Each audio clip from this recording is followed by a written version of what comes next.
Perubahan iklim terjadi karena meningkatnya gas karbon dioksida dan gas-gas lain di atmosfer. Gas karbon dioksida dan gas-gas lain yang dihasilkan oleh aktivitas manusia ini menyebabkan panas yang berasal dari matahari terjebak di atmosfer bumi sehingga suhu bumi global meningkat. Meningkatnya suhu bumi ini menyebabkan terjadinya perubahan iklim. Perubahan iklim membawa dampak yang sangat besar bagi kualitas dan kelangsungan kehidupan di bumi.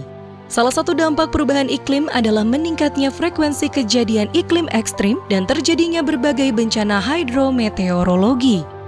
Bencana hidrometeorologi adalah fenomena bencana alam atau proses merusak yang terjadi di atmosfer, air, atau lautan.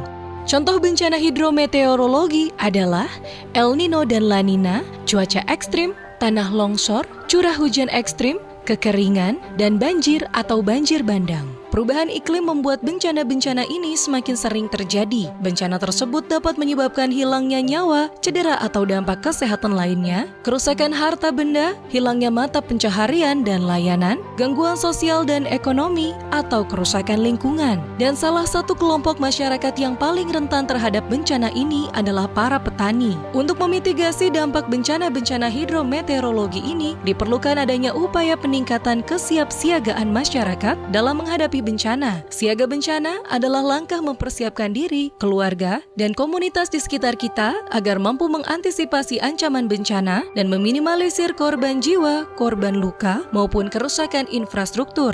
Upaya-upaya kesiapsiagaan bencana masyarakat dapat dilakukan misalnya melalui 1. Penyiapan tas siaga bencana. 2. Kajian risiko bencana desa. 3. Menyebarluaskan informasi akan ancaman bencana agar masyarakat sadar akan potensi bencana di sekitar mereka. 4. Penyusunan rencana penanggulangan bencana dan rencana kontingensi desa. 5. Mengedukasi masyarakat tentang langkah-langkah melakukan evakuasi mandiri. Evakuasi mandiri adalah upaya menyelamatkan diri ketika terjadi bencana yang dilakukan sendiri oleh individu atau kelompok masyarakat. 6. Membuat informasi jalur dan lokasi evakuasi untuk memudahkan proses evakuasi ketika terjadi bencana. 7. Membangun sistem peringatan dini bencana. 8. Simulasi bencana sesuai dengan jenis bencana dengan ancaman tinggi di wilayah setempat, serta melakukan 9. Penghijauan pada lahan di bantaran sungai dan kawasan hutan guna meminimalisir resiko banjir dan tanah longsor.